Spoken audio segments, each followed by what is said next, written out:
दोस्तों, बिहार की राजनीति से जुड़ी आज की तीन बड़ी खबरें और इस वक्त की तीन बड़ी खबरें आप तक पहुंचाने जा रहा हूं। अब तक आपको जानकारी मिल चुकी है कि नीतीश कुमार ने इस्तीफा दे दिया है। वो राजभवन गए, राज्यपाल से मुलाकात की, खुद भी इस्तीफा दे दिया और महागठबंधन की सरकार यानी आरजेडी और जेडीयू के साथ मिलकर जो सरकार चल रही थी उसे खत्म करने के लिए पत्र भी राज्यपाल को सौंप दिया है। लेकिन इन सब के बीच एक बड़ी खबर निकलकर यह सामने आई है कि जैसे ही नीतीश कुमार ने इस्तीफा दिया उसके फौरन ही बाद जनता दल यूनाइटेड में बगावत हो गई है। यह बात मैं हवा हवाई नहीं कह रहा हूं, सबूत के साथ आपके सामने रखने जा रहा हूं कि हमारा यानी आपका अपना चैनल द कंटाप जो खबर लगातार दिखा रहा था उसके सूत्र कितने भरोसेमंद हैं। पहले ही तय हो गया था कि जैसे ही नीतीश कुमार इस्तीफा देंगे उसके बाद जनता दल यूनाइटेड में फूट हो जाएगी या बगावत हो जाएगी। इधर इस्तीफा दिया गया, उधर धनाधन इस्तीफे दिए जा रहे हैं जनता दल यूनाइटेड की तरफ के नेताओं की तरफ से।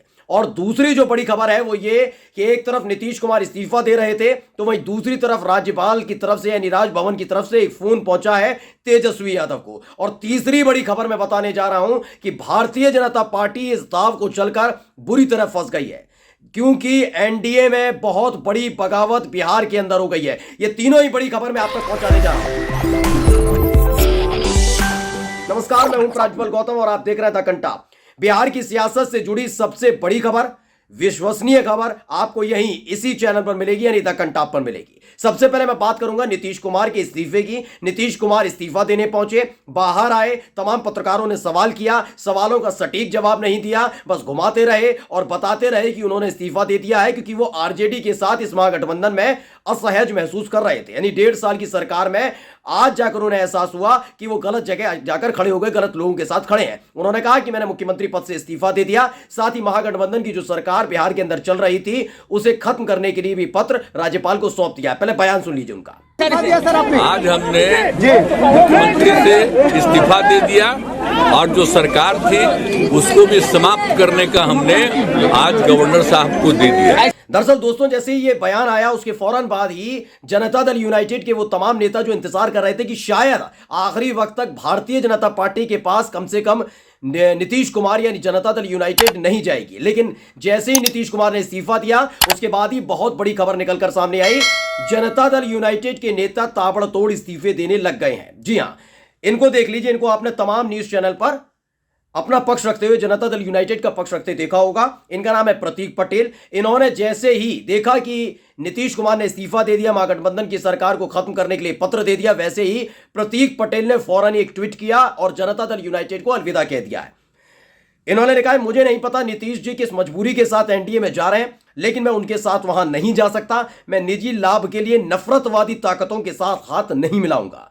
जनता दल यूनाइटेड के साथ मेरा सफर यहीं तक था। नीतीश जी मेरे नेता थे, मेरे नेता हैं और आजीवन रहेंगे, लेकिन उनके इस फैसले में मेरा समर्थन नहीं है। यानी इन्होंने बता दिया है कि नीतीश कुमार पूरी तरह से मौका परस्त है। ये आरजेडी के, कांग्रेस के, एआईएमएम के या किसी और पार्टी के नेता नहीं है, बल्कि जनता दल यूनाइटेड के यानी नीतीश कुमार के ही पार्टी के नेता है, प्रमुख प्रवक्ताओं में से एक थे। उन्होंने बता दिया ही मौका परस्त है। आगे लिखते हैं, आज भारी मन के साथ मैं प्रतीक पटेल जनता दल यूनाइटेड के स्थायी सदस्यता से इस्तीफा देता हूं। यानी पहला बड़ा विकेट गिर चुका है। अभी आप कहेंगे विधायक कहां टूटे, तो विधायकों की कहानी बताने जा रहा हूं आगे अपने इस वीडियो में कि विधायक कब, कैसे और कहां इस्तीफा देंगे। लेकिन उससे पहले एक बड़ी खबर आपको बता दूं। देखिए, न्यूज 24 ने खबर छापी है और बताया है कि जैसे ही नीतीश कुमार इस्तीफा देके बाहर निकले, वैसे ही तेजस्वी यादव के पास राजभवन से फोन आ गया है। अगर आपको ये लगता है कि आरजेडी की जीत है तो गलत है। दरअसल ये भारतीय जनता पार्टी देखना चाहती है कि अगर नीतीश कुमार उनके साथ आते हैं तो कितने विधायकों को ला पाएंगे, क्योंकि जब तेजस्वी यादव वहां पर पहुंचेंगे तो ये देखना है कि उस लिस्ट में कौन कौन से विधायकों का नाम है, कितने विधायक आरजेडी को सपोर्ट कर रहे हैं, कांग्रेस के अलावा मार्क्सवादी कम्युनिस्ट पार्टी यानी जितनी भी कम्युनिस्ट पार्टियां हैं तीनों, उनके अलावा साथ ही एआईएमआईएम के विधायक के अलावा, निर्दलीय विधायक के अलावा कहीं एचएएम यानी जीतन राम मांझी के 4 विधायक तो नहीं है, कहीं जनता दल यूनाइटेड के टूटे हुए बागी विधायक तो नहीं है। इन तमाम चीजों को देखने के बाद ही वो नीतीश कुमार को समर्थन का पत्र सौंपेगी। ये खबर छनकर निकलकर सामने आ रही है। द कंटाप पूरी सटीकता से आपके सामने ये खबर रख रहा है। मैं पूरी गंभीरता के साथ पूरी जिम्मेदारी के साथ ये खबर रख रहा हूं कि बीजेपी एक एक कदम फूंक फूंक कर रख रही है। उसे लग रहा है कि महाराष्ट्र और मध्य प्रदेश के बाद बिहार में गच्चा ना खा जाए। जैसे महाराष्ट्र में सरकार बनाई, उसके बाद मध्य प्रदेश में बनाई, वो चाहते हैं बिहार में मजबूती के साथ सरकार बने। ऐसा ना हो कि आज बनाई जाए और कल गिर जाए। ऐसे में तेजस्वी यादव के पास फोन आना यह बहुत बड़ी खबर है। क्या है प्लान, में वो आपको बता दूं। 2 प्लान तैयार किए गए लालू प्रसाद यादव की तरफ से।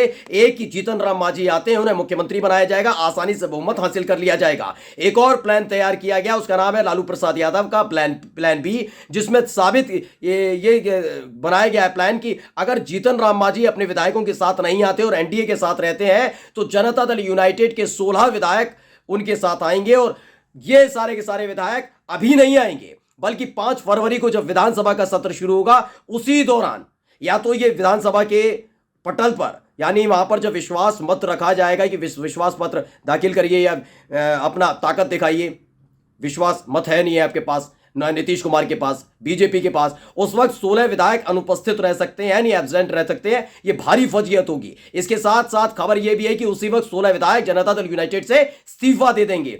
ऐसे में बीजेपी की और साथ साथ जनता दल यूनाइटेड की बड़ी फजीयत होगी। ये बिहार की जनता भी देख लेगी। ये लालू प्रसाद यादव का प्लान बी है। ऐसे में 16 विधायक जब इस्तीफा दे देंगे तो बीजेपी की एचएएम के साथ सरकार और जनता दल यूनाइटेड के 29 विधायकों के साथ मिलकर सरकार नहीं बन पाएगी और आखिरकार तेजस्वी यादव की सरकार बन जाएगी, तेजस्वी मुख्यमंत्री बन जाएंगे। इसी पर नजर गड़ाए बैठे हुए हैं भारतीय जनता पार्टी के तमाम दिग्गज नेता जो दिल्ली में बैठे हैं, जिसमें मोदी और शाह भी हैं। लेकिन खबर यह नहीं है सिर्फ कि जनता दल यूनाइटेड में फूट हुई है, खबर यह नहीं है कि बीजेपी नजर रख रही है। बीजेपी खुद फंस चुकी है इस पूरे खेल में, क्योंकि अब तक आपने देखा कि नीतीश कुमार पिछले 1.5-2 साल से, यानी जब अगस्त 2022 में पहली बार सरकार बनी थी उसके बाद से ही बीजेपी में और जनता दल यूनाइटेड में दूरी थी। ऐसे में बिहार में अगर खेवरहार कहा जाए या यूं कहा जाए जो दमदार साथी थे भारतीय जनता पार्टी के, उन्होंने भी आंखें तरीरनी शुरू कर दी है, जिसमें उपेंद्र कुशवाहा ने पहले ही कह दिया, पहले तय करे कि नीतीश कुमार दोबारा से पलटी नहीं मारेंगे, पहली खबर। दूसरा ये कह दिया गया जीतन राम मांझी पर नजर रखी जा रही है कि कभी भी हो सकता है सीएम पद का ऑफर मिला है, भाग ना जाए।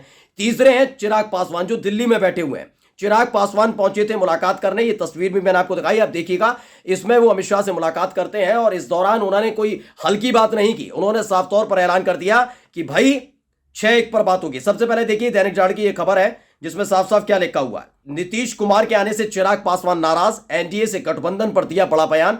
इन सब के बीच वो जेपी नड्डा से मिलते हैं, अमित शाह से मुलाकात करते हैं और उसके बाद क्या कहते हैं पढ़ लीजिए। आज तक ने खबर छापी, ये लिखा है बिहार में पारा गरम, अब चिराग ने एनडीए के सामने रखी शर्तें, बात नहीं बनी तो 23 सीटों पर लड़ेंगे चुनाव। भाजपा एक बड़ी पार्टी है लेकिन उसे बिहार के लिए न्यूनतम साझा कार्यक्रम पर काम करना चाहिए। पासवान पार्टी चाहती है कि उनकी सीटें कम ना हो। 2020 में 6+1 पुराना फॉर्मूला है, यानी 6 लोकसभा की सीटें और 1 राज्यसभा की सीट चाहिए चिराग पासवान को, जिस पर पार्टी पर हम सख्त है।